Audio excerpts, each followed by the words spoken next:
Doctors, what's the worst case you've encountered in a patient that another doctor completely overlooked? Broken neck. No, really. So this one man was brought in by ambulance with an upper airway obstruction. We diagnosed what appeared to be advanced throat cancer and performed a tracheostomy. After the operation, during which the neck is pulled and pushed quite a bit, we reviewed his post-operative neck x-ray, and a junior doctor asked when he had fractured his neck. He had a brand new, unstable neck fracture. When we checked his initial x-ray, we saw that it had been present before the operation. After questioning the patient, he explained that on the way to the hospital, the ambulance had been in a car crash. No one mentioned it to us when he arrived. He assumed he only had some whiplash, but he had been just a few millimeters away from permanent paraplegia. Unfortunately, he passed away about 2 weeks later due to the cancer. Story 2. Rattlesnake bite on a 2-year-old. The patient and her father were out in the fields near a small town several hours from the nearest major city where I work. The father took the child to the local ER where she had an obvious snake bite. The doctor there said, it's okay, she probably wasn't envenomated. They did not administer antivenin, which was available at that hospital, and instead of sending the child by helicopter, they sent her by ambulance. Several hours later, she arrived at our hospital in cardiac arrest and ultimately died. Probably wasn't envenomated? What kind of reckless thinking is that? If a tiny child is bitten by a rattlesnake, you assume envenomation and treat accordingly, with antivenin, physiological support, and close monitoring. It was completely absurd and tragic. Story 3. While I was pregnant with my youngest, I suffered severe acid reflux. I lost 20 to 30 pounds because I couldn't keep anything down, not even water, and would frequently cry and vomit. Near the end of my pregnancy, I was hospitalized for dehydration. My nurse practitioner at the time told me I was overreacting and claimed it was good for me to lose weight because I was too big anyway. I understand I'm not skinny, but I was not morbidly obese. After giving birth, the reflux did not improve, as I had been told it would. I took antacids constantly, but I still couldn't keep anything down and spent a lot of time crying. One night, my symptoms were especially severe. I was vomiting blood, and the taste and smell in my mouth were horrendous. I tried not to cry as I made my way to the hospital again. The doctor there asked, "Weren't you here a few months ago?" Of course, I said yes. I received a shot of gravel in the hip, but it didn't help. They tried another medication, but still nothing improved. By this point, the doctor realized, okay, she's not pregnant anymore, so what's going on? A surgeon was called, who ordered x-rays. They discovered that my gallbladder was severely inflamed and could not be saved. She prescribed a series of medications, finally believing how much pain I was in. It took a week for the swelling to reduce enough to allow surgery. I am so grateful to this surgeon for finally taking my condition seriously. Story 4. I work in EMS. We received a call for a woman with leg pain. When we arrived, her leg was 3 times the size of the other one, blue and purple, and there was no pulse in her foot. She had fallen on ice a few days earlier, and the urgent care she went to hadn't done any x-rays. They told her it was a sprain and gave her a walking boot. In reality, her tibia and fibula were both so badly fractured that they were cutting the blood vessels and muscle tissue. She ultimately lost her foot. Story 5. I'm not a doctor. I'm a nurse, but not in med-surg. My sister had her gallbladder removed in a routine surgery, and 2 days later she woke up at 4 a.m. in searing pain and went to the ER by ambulance. I met her there. The ER doctors apparently assumed she was a drug seeker and didn't conduct a proper physical exam beyond taking her vitals. They tried to dismiss her as she kept yelling, help me, I'm dying." They eventually did an MRI, which they said was negative, and sent her home. She didn't want to leave and insisted something was terribly wrong, but they threatened to call security and have her removed. At this point, it's important to note that she had no history of drug or alcohol abuse. She continued to get worse at home, and the next day went to a different hospital. They did a full workup and discovered that the metal clip used to close off her bile duct had cut through the tissue, causing a large bile leak that was literally burning her abdominal organs. She had to undergo 3 surgeries to fix it and was hospitalized for 9 days. She was left with chronic pain from adhesions and chemical burns. When the new hospital finally obtained the MRI from the original ER visit, she was told that the leak was small but clearly visible on that image. Story 6. Another not a doctor story. My mother-in-law showed all the signs of a stroke: severe headache, vomiting, vertigo, vision problems, and partial paralysis, but was sent home from the emergency room and told it was an inner ear condition that would resolve on its own.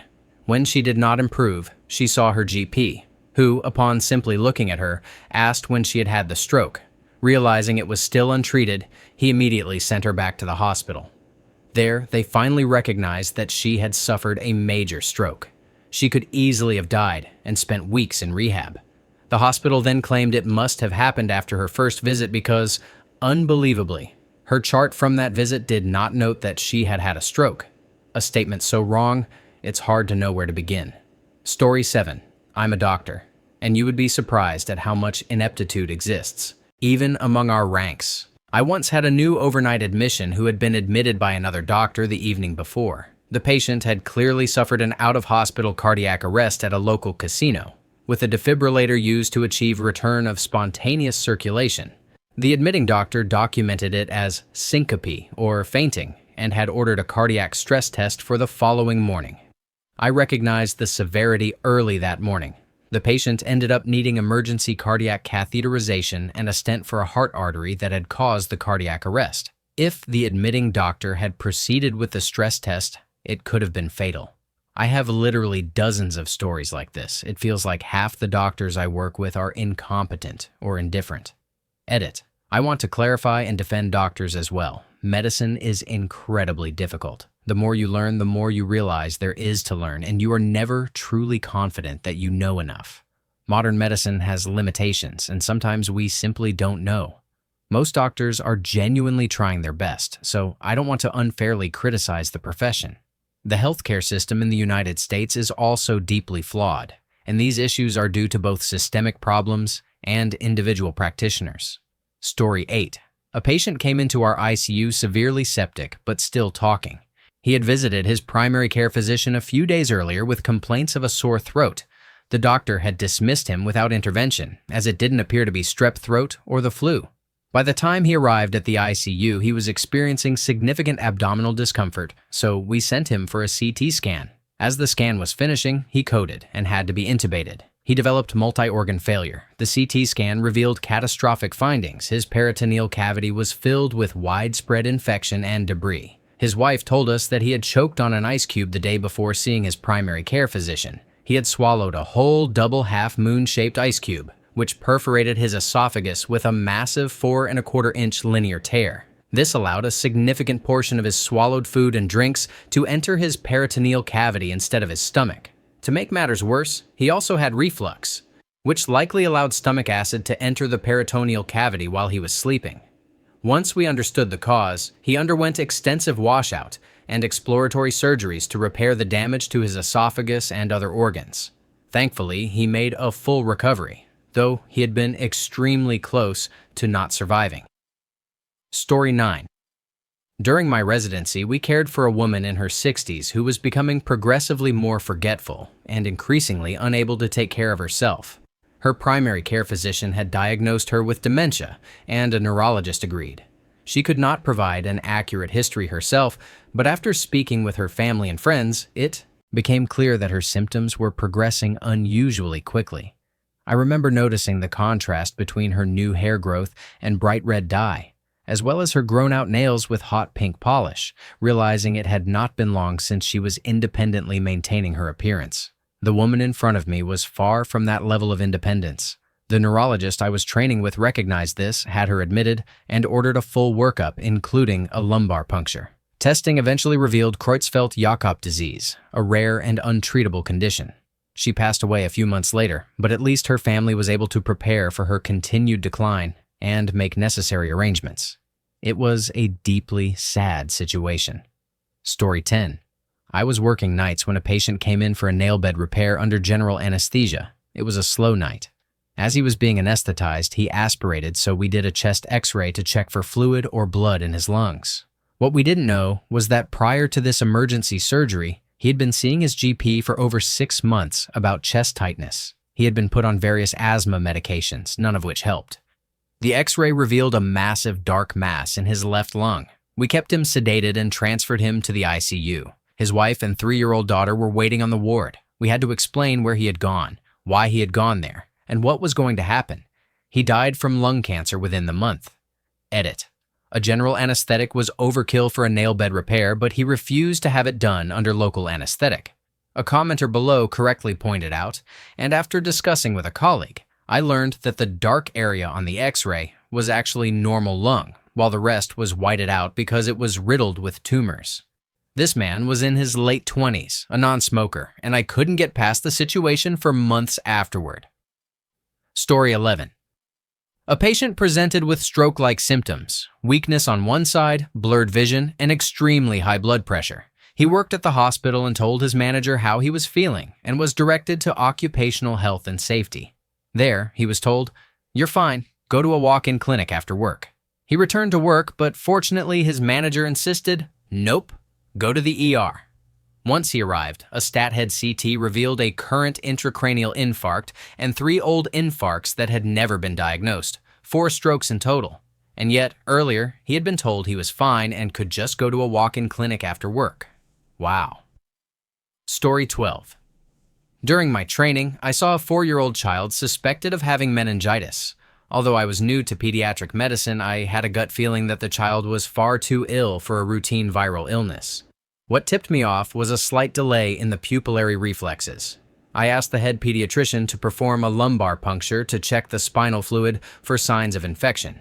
She insisted it was unnecessary and suggested all symptoms pointed to a common airborne virus circulating at the time. I knew an unnecessary lumbar puncture could scar a child, and while I disagreed, I doubted my own judgment and assumed that a doctor with tens of thousands of hours of experience surely knew better than me. I shrugged, documented everything in the dossier, and asked the pediatrician to review my evaluation afterward. I went home after an exhausting evening, having worked almost 14 hours straight. 3 days later, the child returned with fulminant meningitis that had rapidly worsened. When discussing the patient, the pediatrician noted the same abnormal pupillary reflexes I had observed. Not only had she dismissed my suggestion of a diagnostic lumbar puncture, but she also had not read my evaluation from 3 days earlier. I learned to never doubt my gut instincts, a lesson that has sometimes led me to outlandish diagnoses, but has saved patients more than once. Story 13. Speaking on behalf of my ER nurse who reasonably freaked out and put me in quarantine, meningitis. I had been dealing with migraines for the past couple of months and they were steadily getting worse. Around the halfway point, I couldn't go to work anymore. All I could do was lie in bed, moaning in pain. I went to an urgent care doctor who told me it was the flu. This prick had the audacity to listen to my story about being bedridden with increasingly severe migraines, swab me for the flu, have the test fail, and still insist it was probably the flu and that I just needed to drink more water. Fast forward to the next weekend. I went into the ER. The nurse looked me up and down, listened to my story, and asked if my neck was stiff. I said yes, and while he kept his composure, he freaked out when I got weirded out about the possibility of inpatient care. I signed off when I was finally able to catch my breath for a moment. The guy was trying to stress how important it was that I sign off immediately, but I don't handle pressure well, so he escalated and told me I was in imminent danger, and that anyone I'd been in contact with was as well. That didn't help. I just panicked more.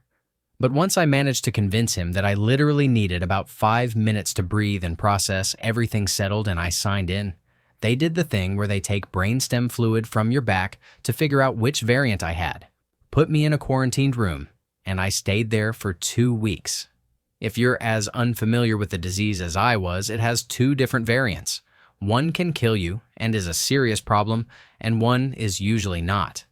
It got to the point where I couldn't answer basic questions about what I did at work. Work actually called, because I was the only person who knew how to handle something.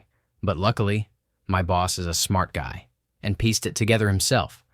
Fortunately, I ended up having a severe case of the variant that doesn't kill you.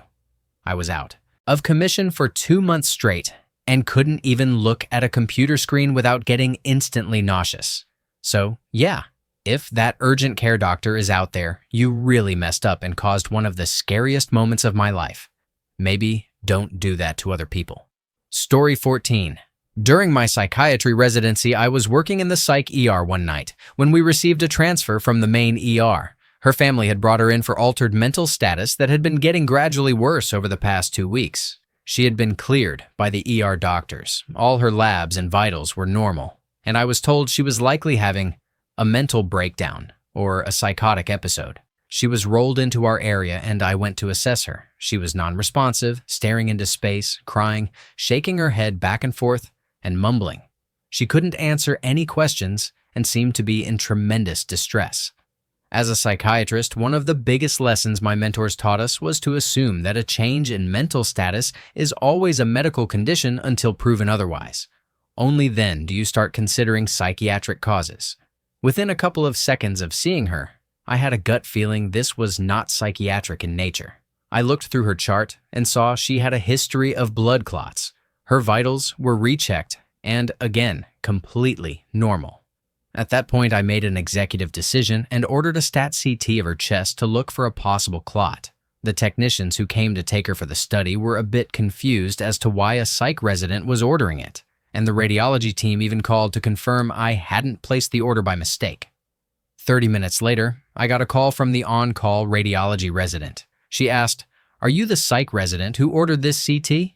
"Yep, that's me," I said, expecting a comment about wasting their time. Instead, she continued, "And this patient is in the psych ER?" "Yes." "Well, you'd better call the ER and have her transferred stat, because this lady has the most massive pulmonary embolism I have ever seen and will likely code any second." With that, we transferred her back to the ER. She was admitted to the hospital and treated for the clot, and within a few days, she was back to normal. After that, whenever someone made a joke about psychiatrists not being real doctors, I would tell them this story, and that usually settled it. Story 15. I fell down the stairs because of ice and basically hit every step on the way down with my lower back.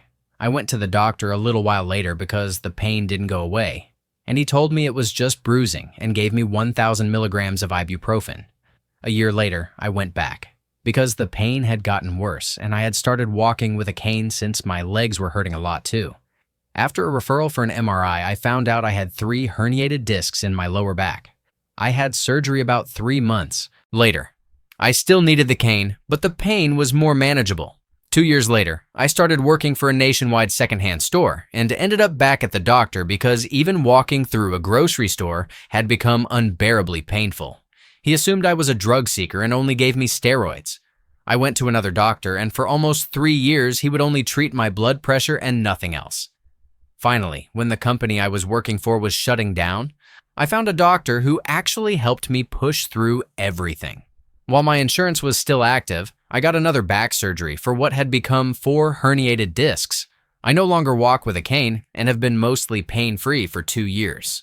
Story 16. Last year, I had pretty constant stomach pain. I'm fairly fit and active, eat reasonably healthy, and I'm 26, so the doctor said it was probably nothing and gave me acid reflux medication, which confused me because the pain was clearly in my lower abdomen. I was in and out of the hospital with this nonstop pain and it was wearing me down. I'm usually super chipper and a happy-go-lucky kind of guy, and when I stopped feeling like myself, I knew it wasn't nothing. They ran a ton of blood tests and still couldn't find an answer. I would wake up after barely sleeping and think, I'll have a single piece of toast. I've eaten toast my whole life. It can't be that. And then spend the entire day feeling awful. The stomach pain was terrible. Just relentless. I remember breaking down at one point, completely lost, because they kept saying, "Nothing's wrong. We can't tell. Your blood is fine." So my doctor suggested a colonoscopy, just to make sure it wasn't colon cancer or anything. As they were putting me under for the procedure, the attending doctor said, "Hey, I noticed something on your blood work.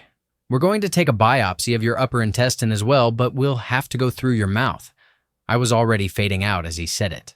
So they sent a scope down my throat and another up the back door, so to speak. 3 weeks later, it turned out I had celiac disease. After drinking beer and eating bread my whole life, it just switched on one day. I'm glad that doctor took the upper intestine biopsy because it wasn't showing up on the blood work. My digestive tract and blood looked just fine, but my upper intestine was severely scarred from celiac disease, and I had no idea. It had started to block proper nutrient absorption, so without that biopsy, I probably would have ended up in the emergency room a few weeks later with scurvy. Wild stuff, and honestly, the best case scenario because my treatment is simply don't eat wheat. I have to admit, Already being lactose intolerant, that was kind of a rough thing to hear, but what can you do? It could have been much worse, though it definitely wasn't fun to deal with during COVID times, and on my own. Story 17, the patient was lactating despite not being pregnant or breastfeeding. Her previous doctor told her it was residual from her baby, who had been weaned for 14 months. I sent her for a brain scan immediately, and it turned out to be a brain tumor. She had surgery 1 week later to remove it and is doing very well now. Edit. She left my office with a referral for an MRI and a referral to an endocrinologist who took over her care. Also, please, if you are concerned about your health in any way or are not satisfied with your doctor or your care, obtain your medical records and bring them to a different doctor. Do not seek medical advice from strangers on the internet who know nothing about your medical history. That can be very dangerous to your health. Story 18. My husband had a strange dimpled spot on his back. He went to the dermatologist multiple times and was brushed off, told not to worry about it. The dermatologist even burned off a nodule near his belt line that was bothering him, but kept insisting it was nothing, and was visibly irritated with us for being anxious.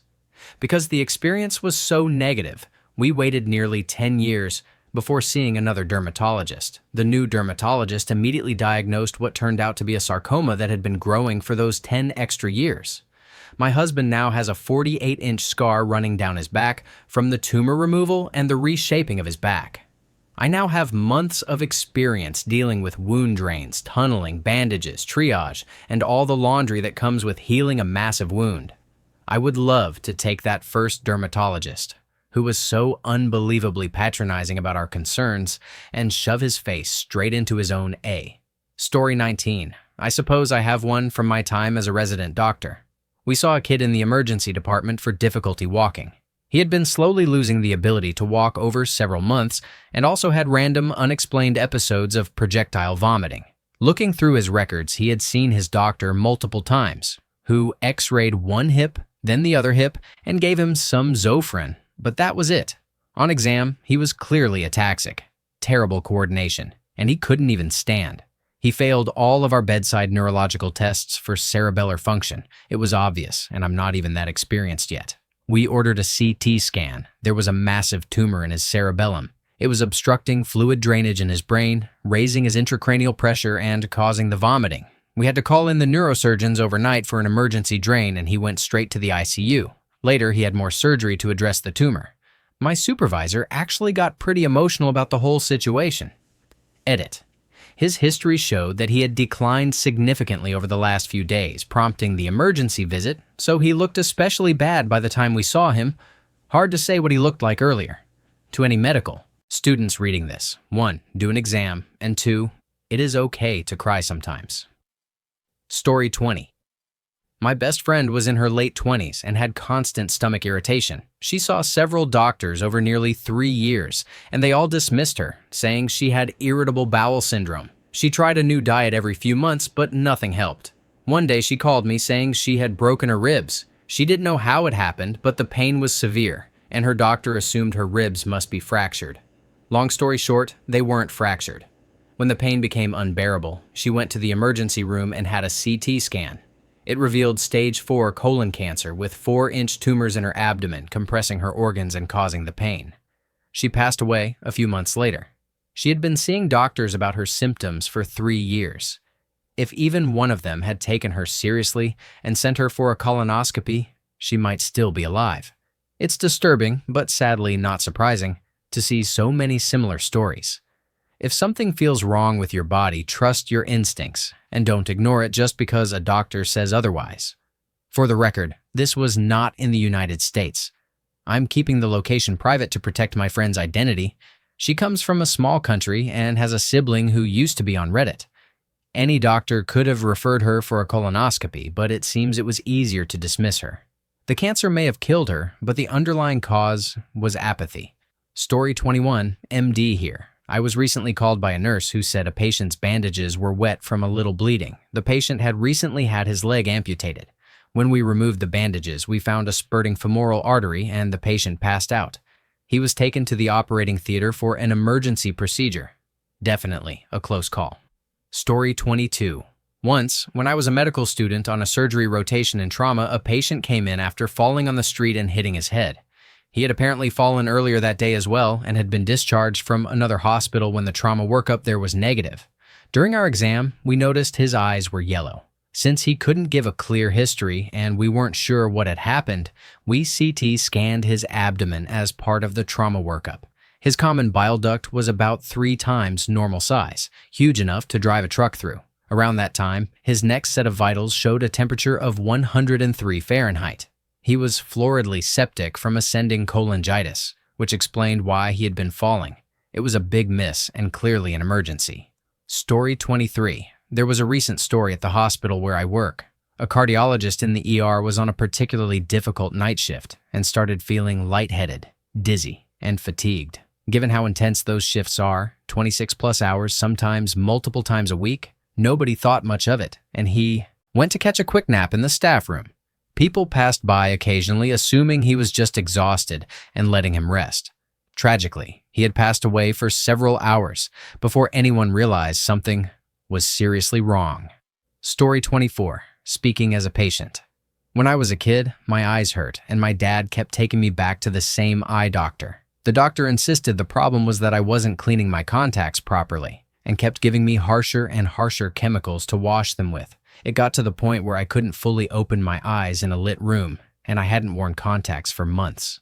Finally, after a year, my mom made my dad take me to a different doctor. He literally met me in the waiting room, looked at my eyes with his naked eye, and said, "You have a raging eye infection." A month of medication cleared the infection, but there was so much scarring and damage that it took 20 years before I could wear contacts again. Story 25. Not a doctor, but actually the patient. I had a doctor prescribe me birth control. While in line to pay for it, I was reading the paperwork and realized that another medication I take daily completely negates the effect of the birth control. I went back to the pharmacist to ask about interactions, and he said I might experience side effects. I asked which ones, and he said, pregnancy. Pregnancy is not a side effect. It's a lifelong commitment.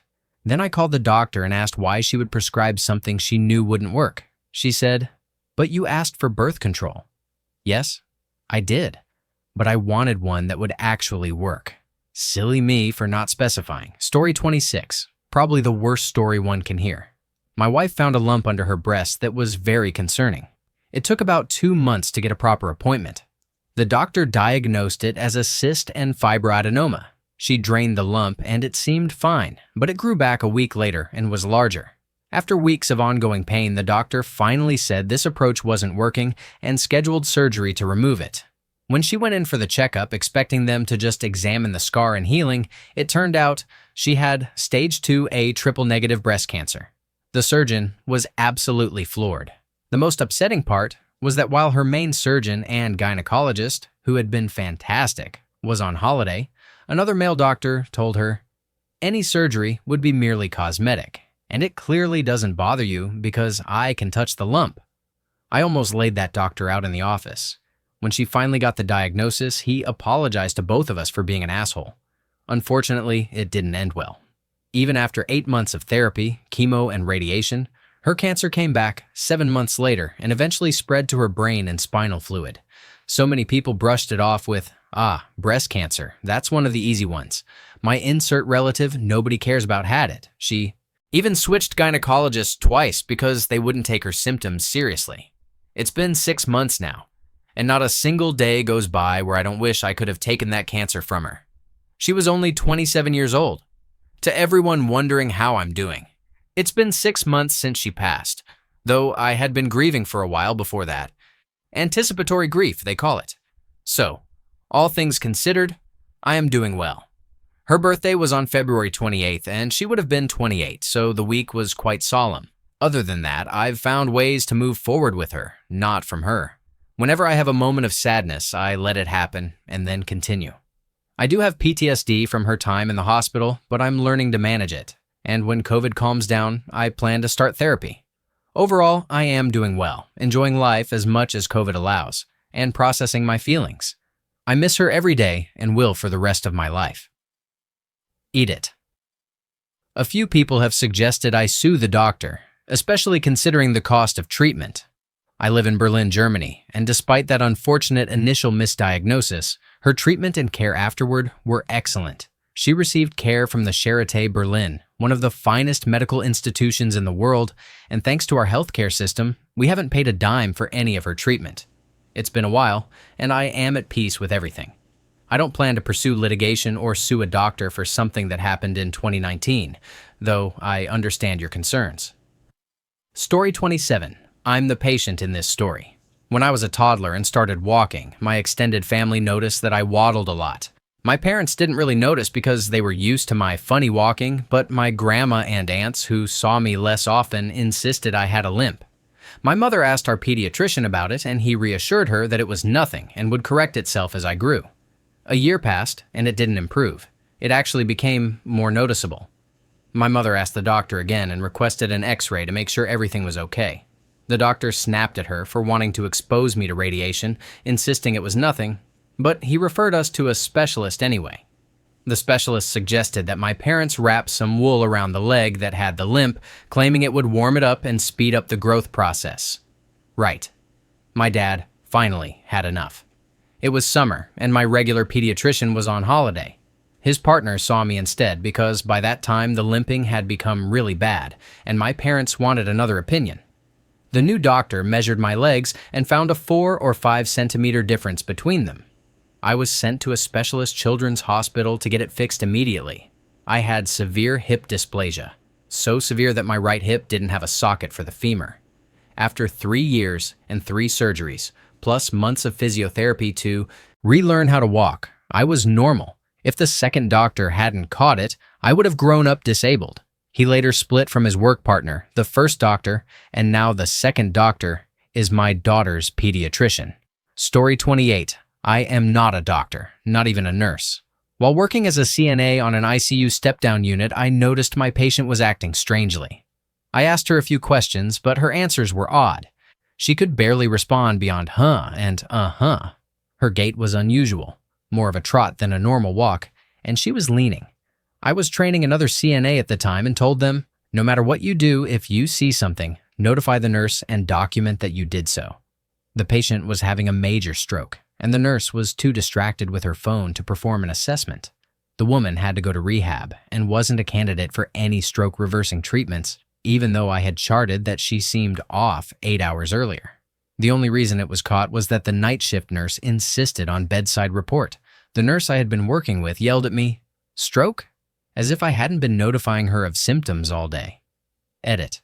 Thanks for all the kind comments. Just remember to be kind to your local CNAs and try to respond to some of those call lights. You'll never know how much we appreciate and respect you for helping with the basics. I'd also like to add that, in theory, anyone can call a rapid, but not every institution supports the policies they claim to have. As I commented below, at this same hospital, I had a patient with a blood sugar in the 30s. I could not get a hold of the patient's nurse or the charge nurse, so I called the rapid response. I was scolded for not giving the primary nurse the opportunity to treat the patient first.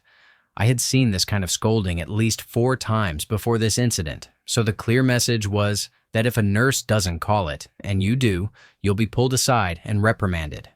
It was a pretty terrible hospital, and I no longer work there. Story 29. Medical student here, will be a doctor in May.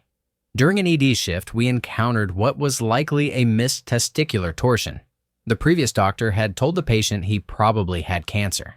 When he arrived at our ED, it was likely a dead testis that had been missed weeks earlier.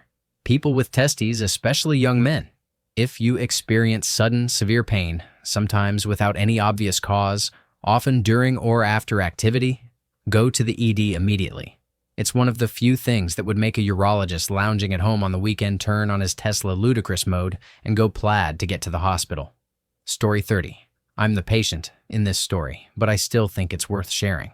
I started having horrible ankle pain when I walked in grade school, and my doctor always said it was growing pains. I knew that was nonsense, so I kept pushing him about it. After multiple attempts at diagnosis, everything from knock knees to pigeon toes to just being weak, I finally went to a specialist. He asked me to flex my ankle, and I did. No, all the way, he said, even though I was flexing as hard as I could. I could only move my foot about an inch from its resting position. It turned out I had extremely limited mobility in that joint due to shortened tendons. He diagnosed me in 5 minutes after years of my concerns being brushed off. After a few months of physiotherapy and a shoe insert, my pain improved dramatically. Story 31. I'm a dentist in the UK. While working as a locum in an emergency clinic, a man came in with widespread oral infections. He had wanted dental implants and had visited a private UK dentist who refused to perform the procedure due to his heavy smoking and poor oral hygiene, which would limit the chances of success and proper healing. The patient did not accept this, so he went online and found he could travel to Hungary to get the implants done for half the price and enjoy a holiday at the same time. He came back, and within a few weeks, most of the implants were infected. We gave him antibiotics to clear the infection, but then had to inform him that the implants would need to be removed, and that he would have to see a specialist dentist with the proper equipment to do so. He was not happy. After spending all that money, he now had to pay again to have them removed. He was no better off and at least £10,000 down. He should have listened when the first dentist told him no. Story 32. I'm not a doctor, but I'm a registered nurse. This happened to me, though it isn't nearly as severe as most of the stories here. When I was in college, I reached the point where I couldn't swallow. It started with mild difficulty, then progressed to having to swallow bites of food multiple times or regurgitating them, until all I could manage were broths and mashed potatoes with no chunks. I went to the doctor multiple times and each time was told it was acid reflux and part of my anxiety disorder. I lost 30 pounds. I had only weighed 120 when this started and was generally miserable. Finally, my grandma got tired of watching me be sick all the time and called the GI doctor herself. They said we needed a referral, but after explaining the situation, they got me in the next day. An endoscopy revealed that my esophagus was 95% blocked at the gastroesophageal sphincter. For some reason, notes from some of my primary doctors ended up in my discharge paperwork. One had told them it was just acid reflux and that I was being overdramatic, and she stated she did not recommend the procedure. Needless to say, I switched doctors. That year was not fun. Story 33. I'm a dental assistant, and a patient came in who looked off. His jaw hurt and he had a toothache. He had just come from the doctor who told him to see us. I suspected a heart attack. I put a pulse oximeter on him and nearly fainted myself. His oxygen was only 82%. I grabbed our emergency high-flow oxygen, yelled for the AED, and called 911. He was indeed having a heart attack. He survived and later brought me a large heart-shaped box of chocolates for Valentine's Day. I've never been so scared or so intensely concerned for another person. The dentist I worked for called the MD and said, "My 25-year-old assistant just saved your patient's life." Story 34. I am a psychiatrist and I am often frustrated by the lack of care some patients receive from other doctors. Emergency rooms can be the worst, especially when staff are trying to move patients through to psychiatric admissions as quickly as possible, sometimes neglecting basic aspects of care. Not every ED doctor is at fault. Some are remarkably thorough and attentive, but these lapses happen far too often. Probably the most egregious incident occurred a couple of years ago while I was on overnight call at a VA hospital. It started with a relatively routine call requesting a transfer of a patient to our psychiatric unit from a community hospital emergency department for treatment of psychosis.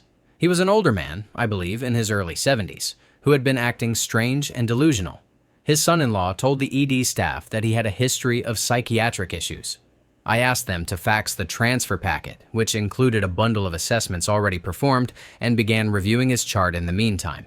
What I found was that he had not actually been admitted to a psychiatric unit. He had been seen by the psychiatry consult team for delirium while admitted to the medical floor for decompensated heart failure. For those unfamiliar, delirium can occur during any severe illness when the brain isn't functioning properly due to physiological stress. It may appear as confusion or disorientation, but can also include delusions and hallucinations.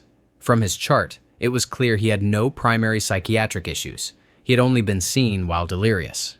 I received the transfer packet for this patient and immediately noticed major gaps. Not only had there been no cardiac workup for a man with a known history of heart failure, there were not even any vital signs recorded. The only labs included a complete blood count, which was largely unremarkable, and electrolytes and kidney markers. The chemistries were mostly normal, but his blood urea nitrogen was slightly elevated. An elevated urea nitrogen can indicate poor kidney perfusion, as the kidneys reabsorb urea to conserve water when the body is dehydrated. Dehydration or low blood volume is one possible cause, but reduced perfusion can also occur in uncontrolled heart failure. I called the outside emergency room and told them I would not accept the patient onto our psychiatric floor without at least a basic cardiac workup. I explained his history, emphasizing that his psychiatric symptoms occurred only in the context of delirium from heart failure, and that the limited data they had sent supported this.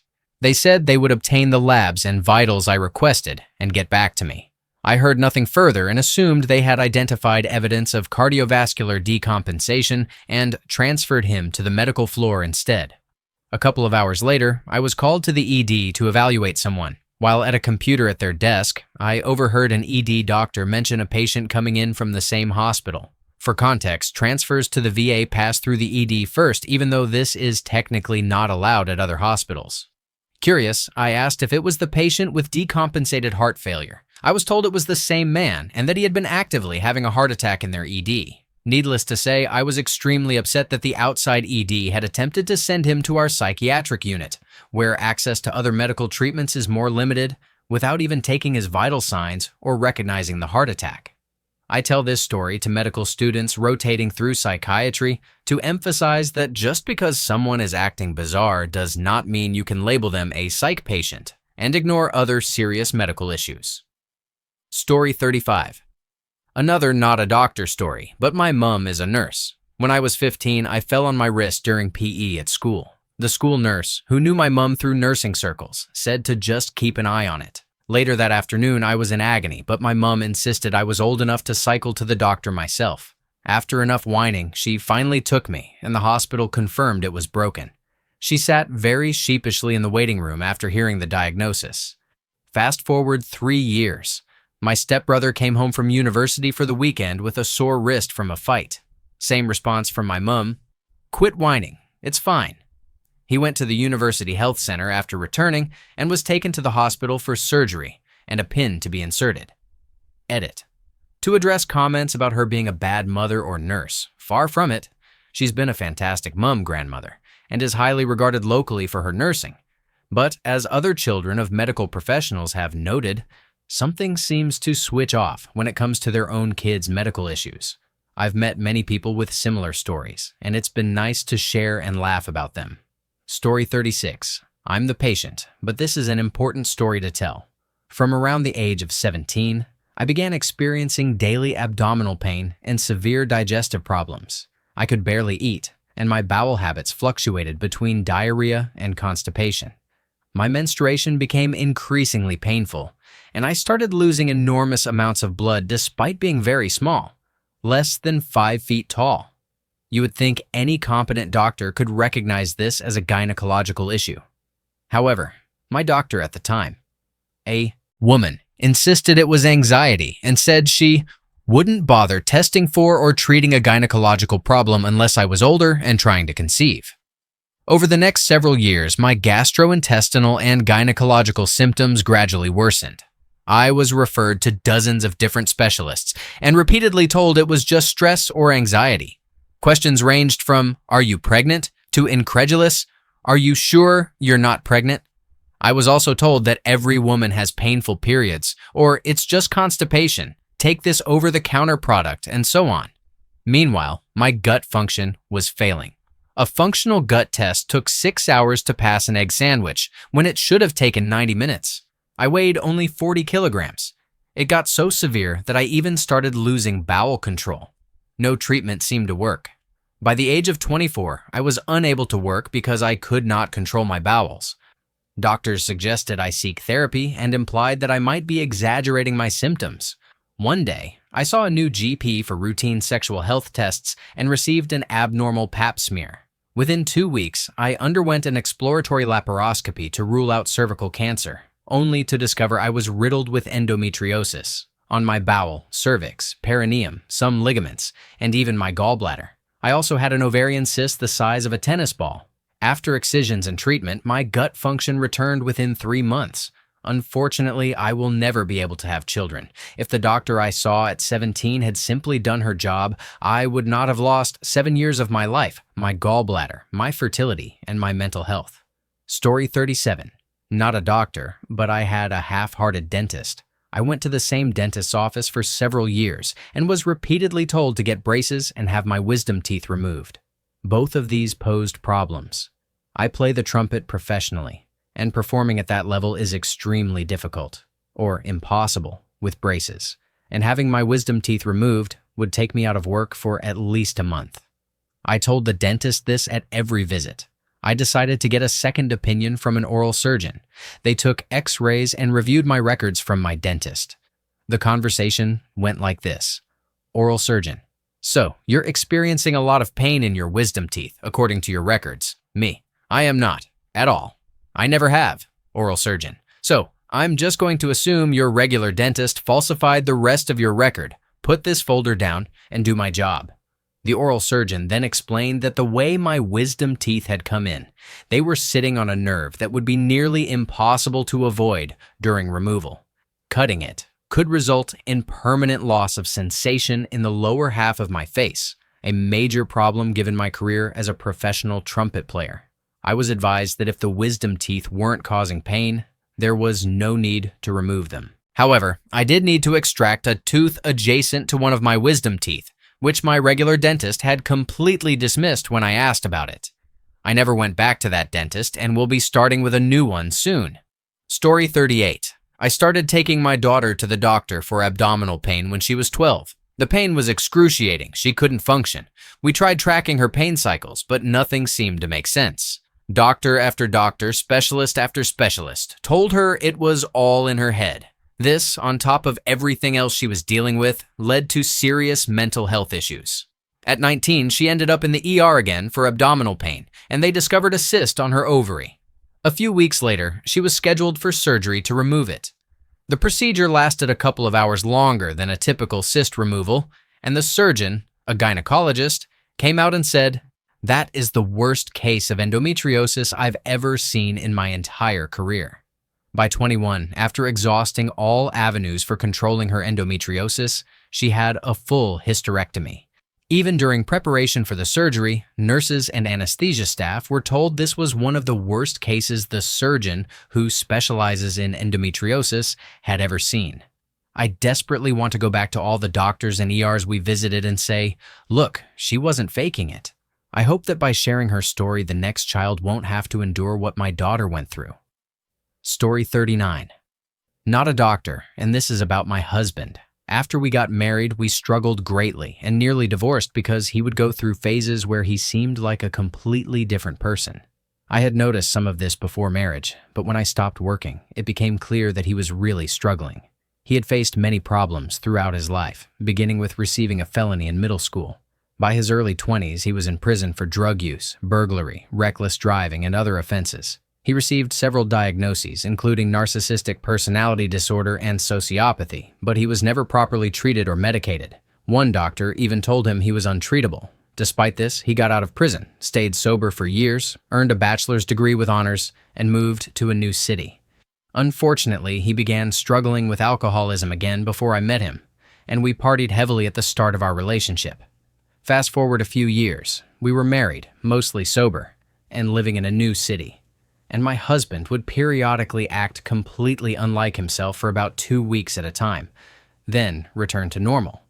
I started charting his behavior and the things he said because he would insist, "I never need more than a few hours of sleep, babe." And then 2 weeks later say, "I always have a hard time getting up in the morning, babe." I still had my DSM-4 from when I was a psych major in college, so I began comparing his symptoms to bipolar disorder. He met nearly every criterion. I convinced him to start therapy and, bingo, he was diagnosed with bipolar disorder within a few sessions, especially once the therapist reviewed his history. Even then, everyone was reluctant to prescribe him medication. An entire year went by, and he was still really struggling. Then he went into a full-blown manic episode and started saying he felt like he could not control himself. That was the point when I took him to the emergency room. In the emergency room, I told the doctor I wasn't leaving until my husband received medication.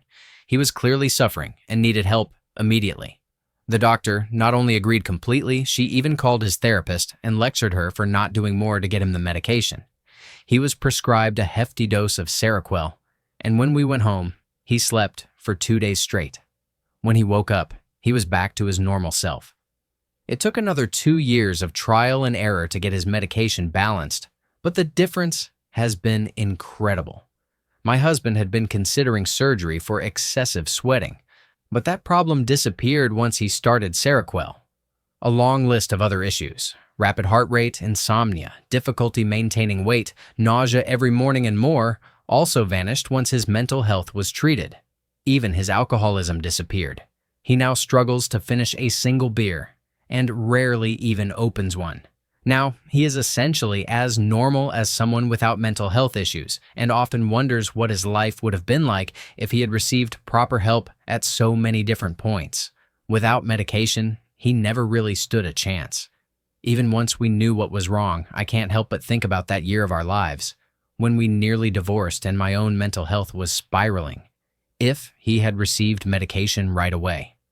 I understand that mental health can be complex, but his struggles were repeatedly brushed aside by numerous mental health professionals, causing unnecessary suffering for both him and our family.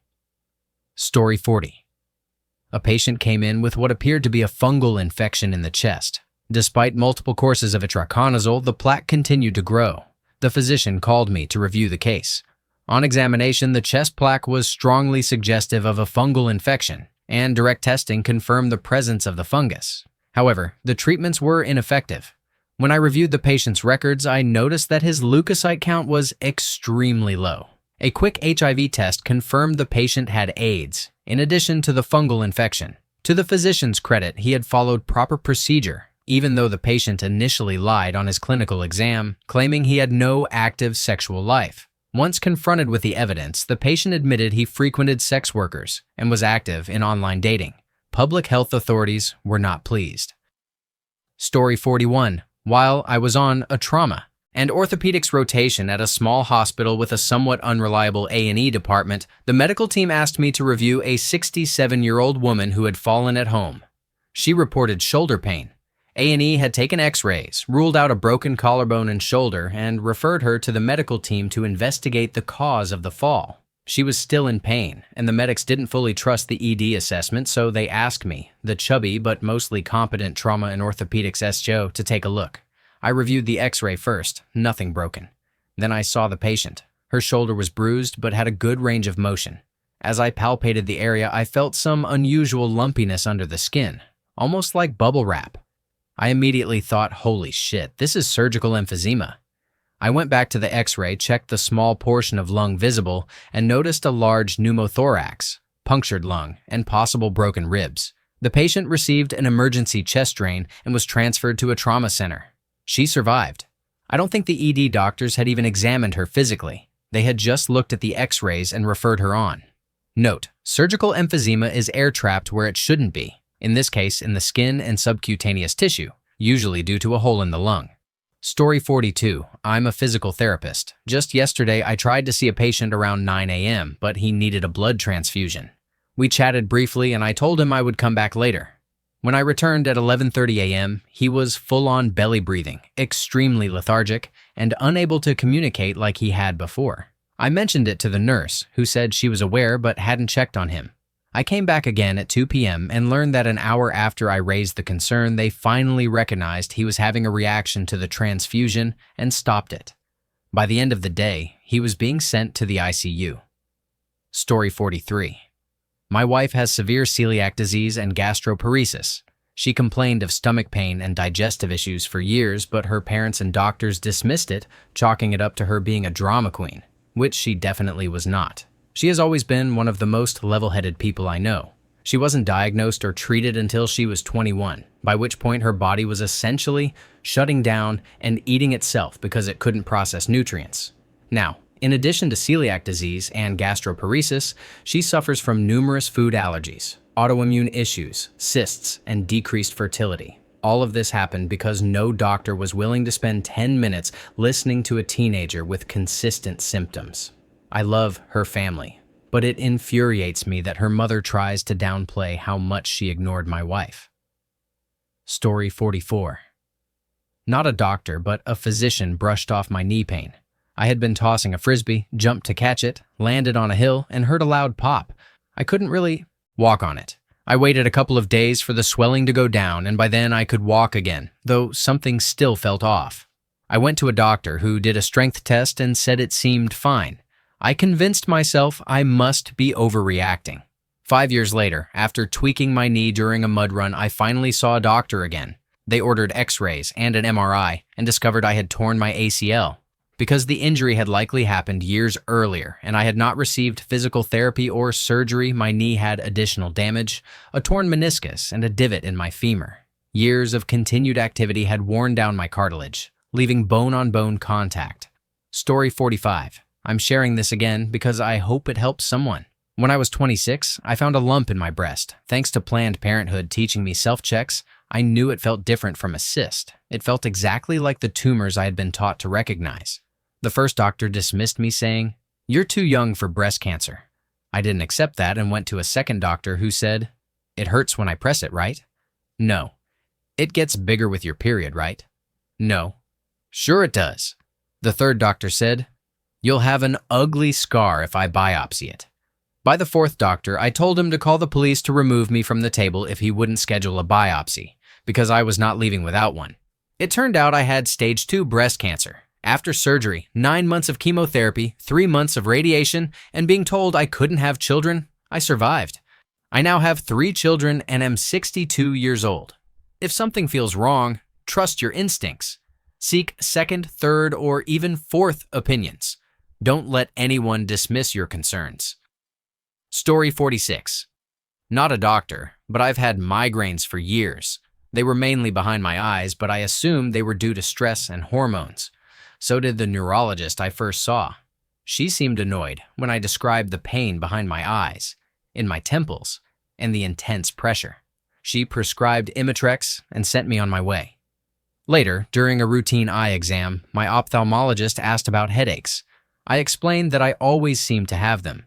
She noticed that my optic nerves were very inflamed and explained that excess spinal fluid or a tumor could be the cause. She referred me to a neuro-ophthalmologist, where I underwent a brain MRI, a spinal tap, and was started on medication to regulate my spinal fluid. The neuro-ophthalmologist said I was about 6 months away from permanent vision loss.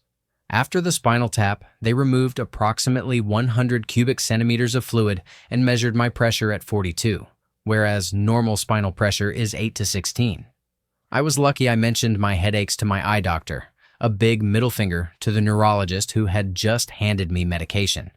Story 47. I was actually the patient. Last year, in 2019, I noticed a small lump growing on my arm. At first, it was the size of a mosquito bite, but within a month or so, it grew to the size of a marble. I come from a country with a lot of sun, but I had moved to one with very little. Every time I went home, I went to the beach. One time, I got a sunburn, and when I noticed the lump, I started to worry it might be skin cancer. From the pictures online, it certainly looked like it. I went to the doctor who said it was a cyst. I asked if he was sure, and he gave me a cream and sent me on my way. A couple of days went by with no change, so I went back and told him the cream wasn't working. He sent me for an ultrasound. The results showed it looked like a cyst from the outside, but inside it was different and didn't behave like one. He suggested I get it removed, warning that it would leave a large scar on my arm. I decided to get a second opinion, especially since I had a flight booked to my home country for my birthday. I told him I would let him know later. Once I was home, I saw a doctor who examined the lump and told me he thought it was skin cancer and that we needed a biopsy. It was skin cancer. I had surgery about a week later and went back to the doctor to confirm the diagnosis. He was very surprised, but I didn't end up with a large scar on my arm. Story 48. I have a story that goes in the opposite direction. A woman came to the emergency department with extreme fatigue and spontaneous bruising. Labs showed low white blood cells, red blood cells, and platelets. Without doing any confirmatory tests, she was told she had leukemia and would need chemotherapy. She was admitted to my service, crying and terrified.